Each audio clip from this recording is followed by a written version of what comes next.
Hello my dear students. So let's continue with our next numerical. Exercise numerical number 9. Determine the current in each branch of the network shown in the figure. So let's draw the diagram. This is point A, point B, point D,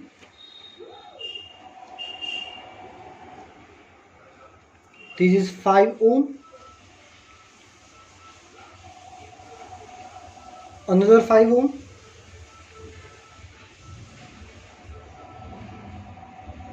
and point C. Ready? These are the 5 ohm, 10 ohm and 10 ohm. Battery is connected over here of resistance 10 ohm and voltage of the battery is given by 10 volt. We need to find current in all the branches. हमें क्या करना है, हर branch में से कितना current pass हो रहा है वो फाइंड करना है. लेट्स से कि बैटरी में से टोटल करंट जो निकला वो है I, और वो I के यहाँ पे दो पार्ट होंगे, एक होगा I1, एक हो जाएगा I2. रेडी? अब यहाँ पे ये करंट के यहाँ पे पार्ट होंगे या ये वाला करंट जाके पार्ट होगा, पहले ये फाइंड करेंगे, बिकॉज ऊपर भी I1 है और नीचे भी I1 है ना. So here what can we say कि ये कैसे पता चलेगा कि ऊपर वाला करंट आके यहाँ पे दो पार्ट करेगा या नीचे वाला करंट आके दो पार्ट करेगा. तो उसके लिए एक रूल है and I am writing the rule over here, please pay attention. हमें क्या करना है कि ऊपर के दो रेजिस्टेंस का रेशियो ले लेना है, 10/5 लेफ्ट वाला रेजिस्टेंस डिवाइड बाय राइट वाला resistance is equal to same 5/10. Ready? अब इसमें से देखना है कि किसका रेशियो कम है. तो ये हो जाएगा 5 2 10 और ये हो जाएगा 5 2 10, तो ये हो गया 2 और ये हो गया 1/2. रेडी? सो जो साइड का रेजिस्टेंस कम है, ये मतलब नीचे वाले जो है 5 और 10, ये नीचे वालों का रेजिस्टेंस कम है, तो करंट जो है वो नीचे से ऊपर जाएगा ऐसे. रेडी? करंट कहाँ जाएगा? नीचे से ऊपर जाएगा. That's the perfect way. Now what can we say, अब ये करंट को एक नाम दे देते हैं. सपोज ये करंट है हमारा I3, तो ये करंट कौन सा होगा? ये वाला करंट. तो इसके लिए हम क्या करेंगे कि लेट्स अप्लाई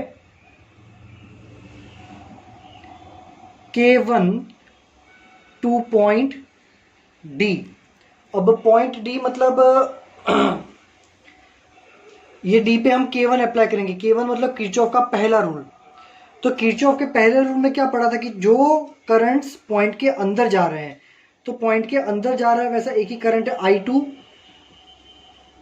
जो करंट पॉइंट के अंदर जा रहे हैं उसको इज इक्वल टू के एक साइड लिखो, और जो बाहर जा रहे हैं उसको इज इक्वल टू के दूसरे साइड लिखो. ये जो करंट है उसको मैं अभी बोल देता हूँ X, वो भी तो बाहर जा रहा है D पॉइंट में से, तो उसको मैंने लिख दिया X. तो X क्या हो जाएगा? I2 minus I3. सो ये करंट हमारा हो जाएगा I2 minus I3. Ready? And ये I3 ऊपर गया, ये I1 यहाँ गया, ये I1 और I3 मर्ज हो जाएंगे और यहाँ पे जाएगा I1 प्लस I3. अब ये I1 plus I3, I2 minus I3 दोनों यहाँ पे मिल जाएंगे. क्या बनेगा? देखो, I1 plus I3 plus I2 minus I3. तो ये I3 कैंसिल, तो वापिस क्या बनेंगे? I1 plus I2. और I1 प्लस I2 बेसिकली क्या है? I1 प्लस I2 है हमारे I, जो कि यहाँ से पता चलेगा. वो I के ही दो पार्ट किए थे, I1 और I2. तो यहाँ पे वापिस करंट आ जाएगा I. रेडी? क्योंकि ये plus I3 minus I3 will cancel out, the remaining is I1 plus I2, and here I1 plus I2 are making I, which is our initial current. So I hope you all are understanding the problem. Problem means I hope you are understanding the distribution of currents over here. Now what we need to find here, we need to find current for each branch, in branch AB, in branch AD, in branch DC and BC, everything. For that, let's apply Kirchhoff second rule to loop A B D A के लिए हम Kirchhoff का second rule apply करेंगे. चलो, so what is here, A से start कर रहे हैं. So V A minus 10I1 then plus 5I3 A B D A. Again यहां पे जाएंगे तो plus 5I2 is equal to V A. So here VA cancels, so remaining is minus 10I3 plus 5I2 plus 5I3 is equal to 0. Let's say it is equation number 1. Now apply K2 means Kirchhoff second rule to loop BCDA. BCDA. Ready? Okay, so sorry, BCDB.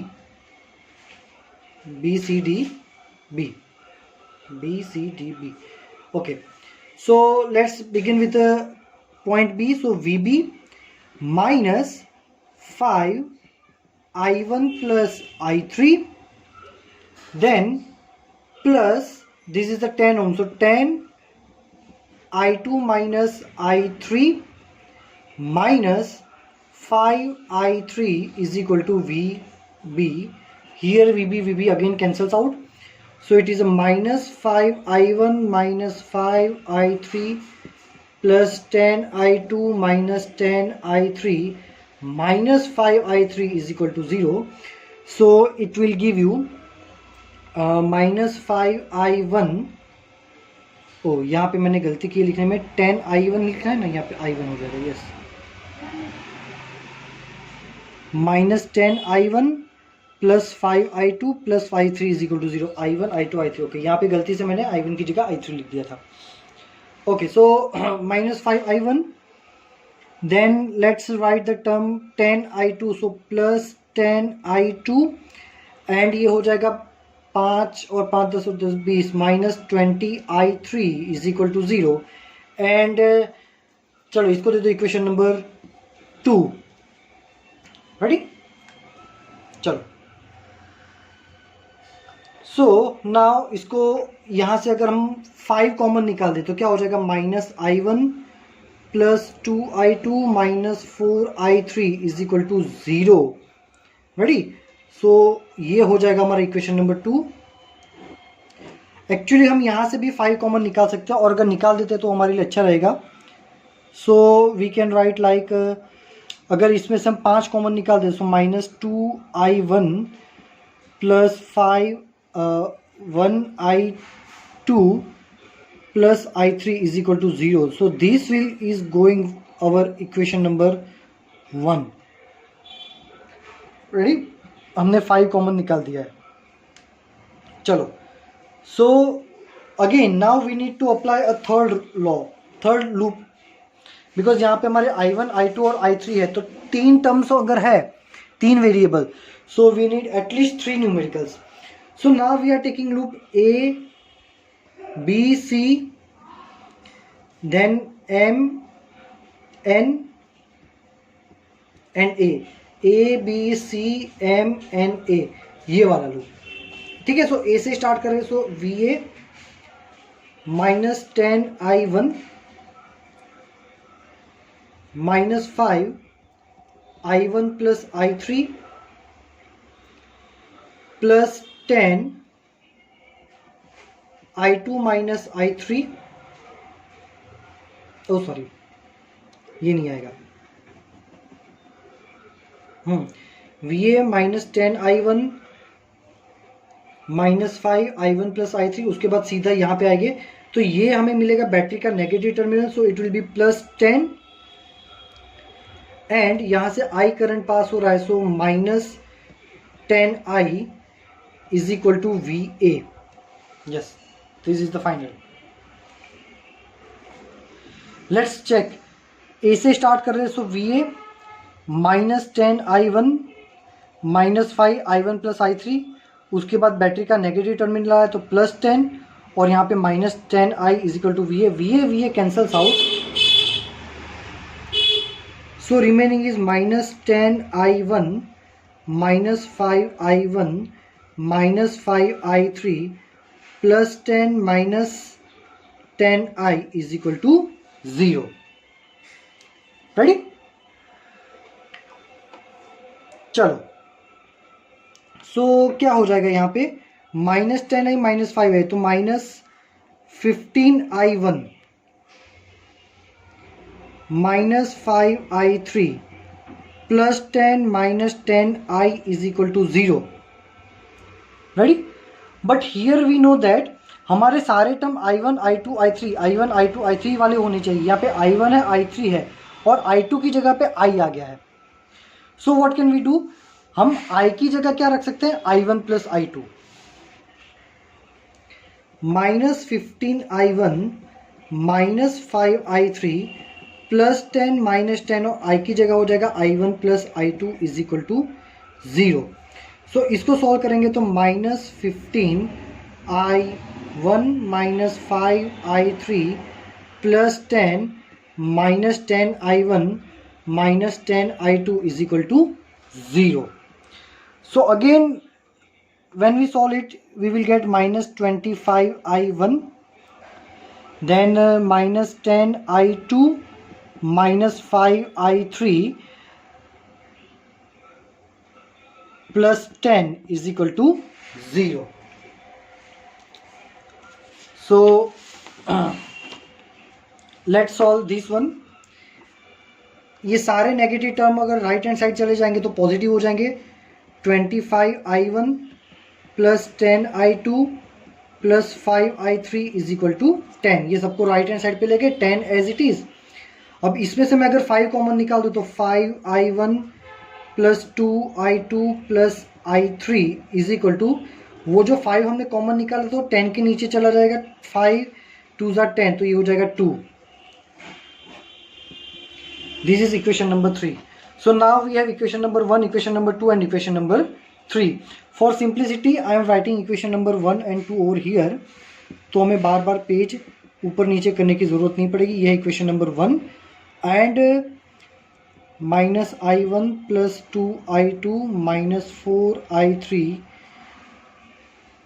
Is equal to 0 and is equal to 0, यह equation number 2। Ready? चलो अब हम इसी को use करके solve करेंगे। Okay, तो यहां पे देखो कि कुछ कट हो सकता है क्या डायरेक्टली ही। सो यस, यहाँ पे अगर ये दो इक्वेशंस को मर्ज करते हैं तो हो सकता है, यस, और ये दो इक्वेशन को मर्ज करें तो चलो कोई बात नहीं, हम 3 और 2 को मर्ज करते हैं। So 5i1 plus 2i1 plus i3 is equal to 2, equation number 3, and minus i1 plus, ये 2i2 है। Ready? Minus i1 plus 2i2 minus 4i3 is equal to 0। अब इसको कट करने के लिए ये प्लस करना पड़ेगा, ये माइनस करना पड़ेगा, ये प्लस करना पड़ेगा, प्लस और minus cancels. So 5 plus 1 6i1 and here we can get plus 4i3 plus i3, तो plus 5i3 is equal to 2। Ready? So in this case we need another formula which involves i1 and i3। चलो, तो वो कैसे solve करेंगे? Simple, कोई भी दो formula. अब हम ये दो फॉर्मूला के यूज कर लेंगे, 1 एंड 2। इसमें से हमें 2 कट करना है बस somehow. Minus 2i1 plus i2 plus i3 is equal to 0, minus i1 plus 2i2 minus 4i3 is equal to 0। We need i1 and i3 term, so i2 को कट करना पड़ेगा। तो यहाँ पे ये पूरे इक्वेशन को 2 से मल्टीप्लाई करो, minus 4i1 plus 2i2 plus 2i3 is equal to 0, minus i1 plus 2i2 minus 4i3 is equal to 0, ये प्लस हो जाएगा, ये माइनस हो जाएगा, ये प्लस हो जाएगा, तभी ये कट होगा. And here we can get minus 3i1 plus 6i3 is equal to 0. So here we can solve this formula. 6i1 plus 5i3 is equal to 2 and minus 3i plus 6i3 is equal to 0. अब नीचे वाले equation को अगर मैं 2 से multiply कर लूँ तो हो जाएगा 6i1 plus 5i3 is equal to 2 minus 6i1 plus 12i3 is equal to 0. ये कैंसिल हो जाएगा. So 12 plus 5 17i3 is equal to 2. So this will give i3 is equal to 2/17. i3 की वैल्यू क्या आ गई है? 2/17. सो ये आंसर आ गया हमारा. अब i3 की वैल्यू आ गई ना, उसके ऊपर से हम i2 की वैल्यू, या यहाँ पे ये दो फॉर्मूला इजी है, सो इसमें से हम i1 की वैल्यू फाइंड कर सकते हैं. ये i3 की वैल्यू इसमें डाल दो. माइनस 3i1 प्लस 6 i3 की जगह हो जाएगा 2/17 is equal to 0. So minus 3i1 plus 12/17 is equal to 0. ये माइनस 3i यहाँ पे चला जाएगा तो 12/17 is equal to 3i1. And here it is gives 12/17 into 3. 3 4s are 12. Therefore, I1 is equal to 4/17 ampere. I1 is equal to 4/17 ampere. So this is again both the answers are correct. अब हमें क्या करना है भाई? I1 की value मिल गई है, I3 की वैल्यू मिल गई है, I2 की वैल्यू फाइंड करनी है. सो ये मैं देता हूँ आपको होमवर्क में. आपको क्या करना है? आपके पास फॉर्मूला नंबर 1 है, फॉर्मूला नंबर 2 है, फॉर्मूला नंबर 3 है. तीन में से कोई भी एक फॉर्मूला का यूज करो, because you have value of i1 and i3. Place the value of i1 and i3 over here and you can find i2. Same like here and same like here. कोई भी formula में रख के आपको i2 की value find करनी है. सो यहाँ पे i2 की वैल्यू मैं आपको बता देता हूँ कि i2 क्या होगा. सो i2 विल गिव यू 2/17. ये आना चाहिए आंसर. रेडी? सो सॉरी 2/17 नहीं होगा, 6/17. क्या होगा? 6/17. यस. तो हमें तो क्या फाइंड करना था? Current in all the branches. So I1 की वैल्यू मिल गई, I2 की वैल्यू मिल गई. ये दो करंट को ऐड करो तो ये ब्रांच का मिल जाएगा. ये दो करंट को ऐड कर, यहाँ पे माइनस करोगे वैल्यू रख के तो ये आ जाएगा. यहाँ पे वैल्यूज रख दोगे I3 की तो ये ब्रांच का करंट आ जाएगा. इंडिविजुअली आपको हर ब्रांच का करंट लिखना भी है कि ये ब्रांच में इतना करंट है, ये ब्रांच में इतना करंट है, like this. So long numerical, but board में एक 4 मार्क्स का न्यूमेरिकल इस टाइप का लंबा ये चैप्टर में डेफिनेटली आता ही आता है ये चैप्टर में से. So don't ignore this type of numericals, because ये जो है आपको कैश मार्क्स देंगे यहाँ पे 4 मार्क्स पूरे.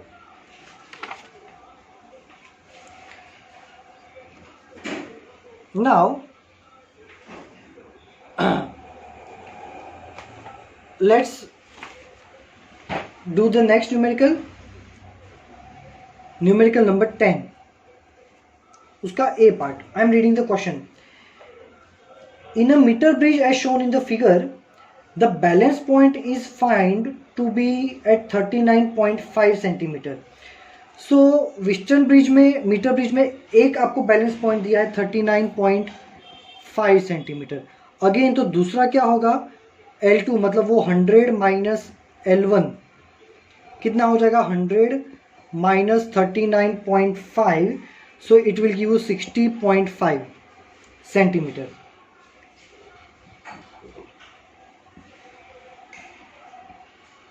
When the resistor Y is of 12.5, तो यहाँ पे ये जो दो गैप्स आपको दे रखे हैं, एक गैप में रेजिस्टेंस है X और दूसरे गैप में रेजिस्टेंस है Y। यहाँ पे आपको Y रेजिस्टेंस का वैल्यू दिया हुआ है, वो है 12.5 ohm. Determine the resistance of X, हमें X की वैल्यू फाइंड करनी है। सो फॉर्मूला हमें पता है कि X by L1 is equal to Y upon 100 minus L1। This is the formula of metre bridge, this we know all, theory section में मैंने करवाया था। X की वैल्यू फाइंड करनी है। L1 is given bye 39.5 centimetre and Y है 12.5। 100 minus L1 is 60.5, है ना। 100 माइनस L1 जो है उसकी वैल्यू हमें मिली 60.5।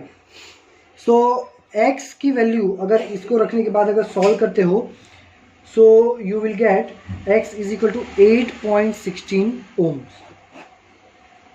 Ready.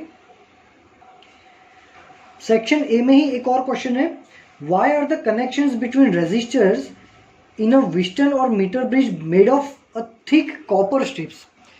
They are asking why the resistors which we have used over here, they are always made of a thick copper.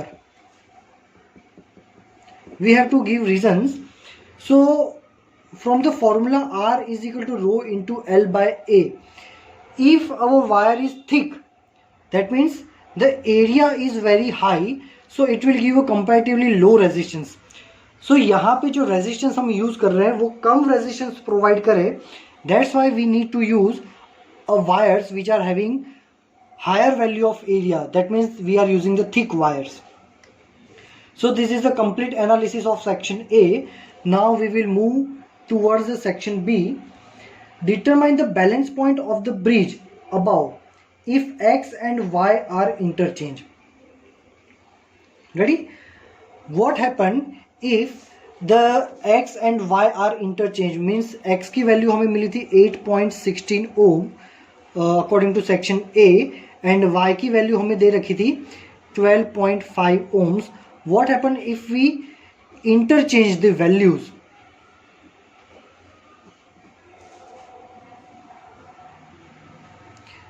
सो अगर यहाँ पे हम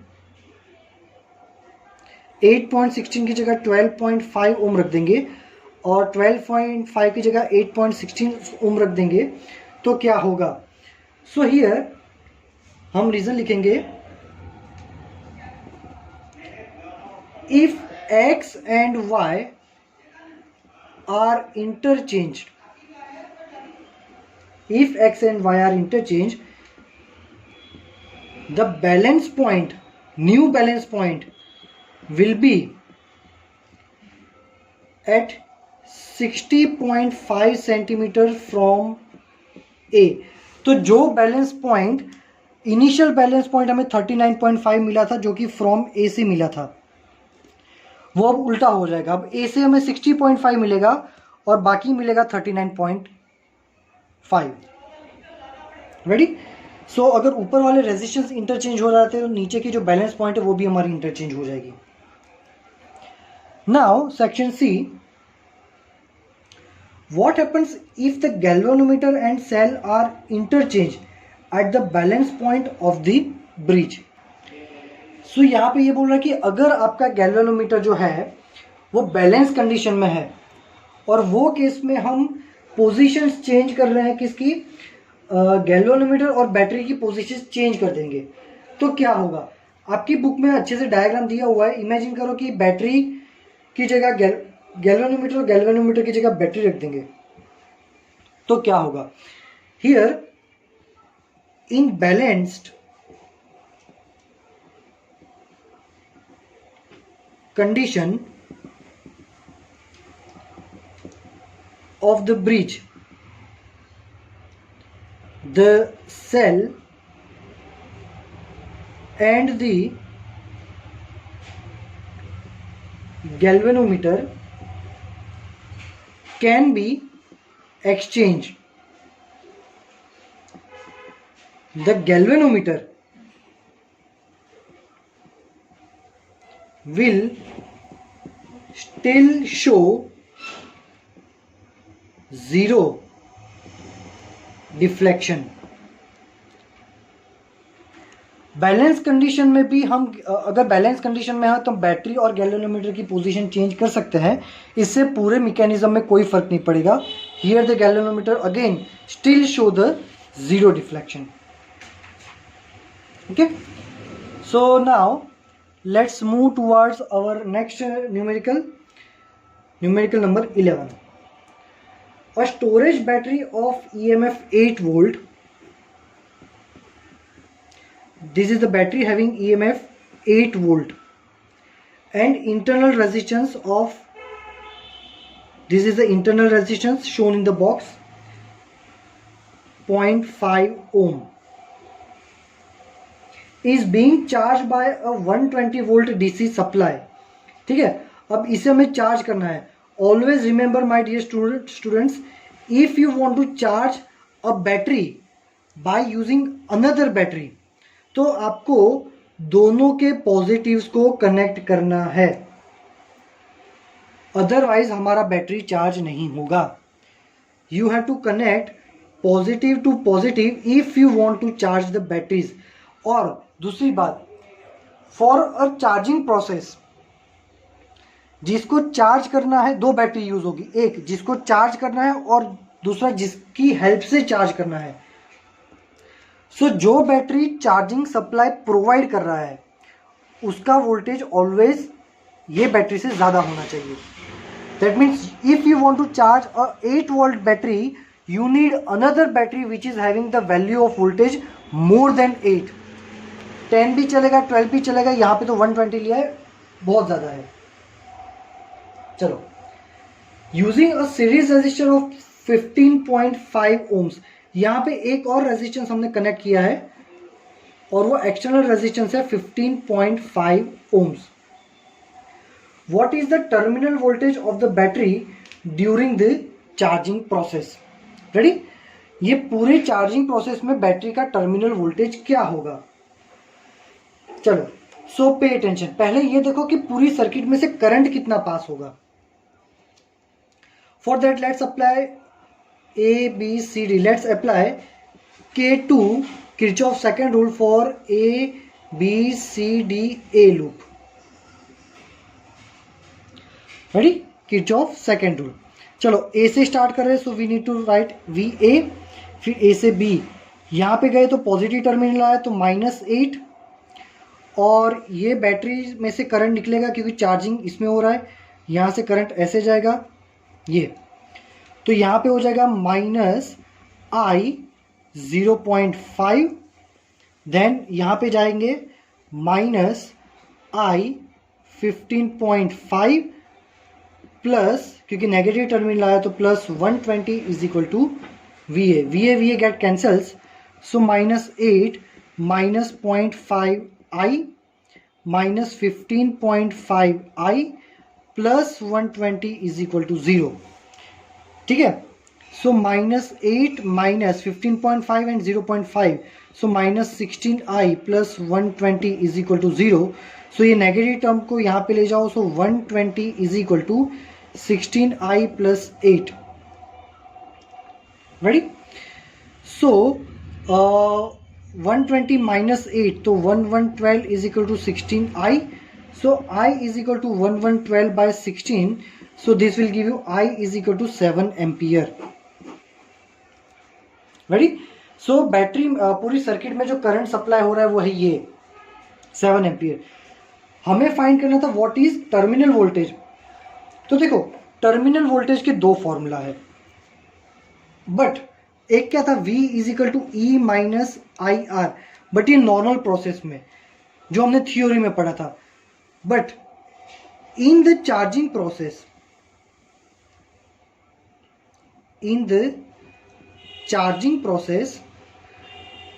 equation of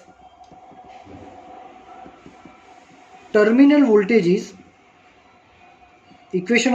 voltage can be given by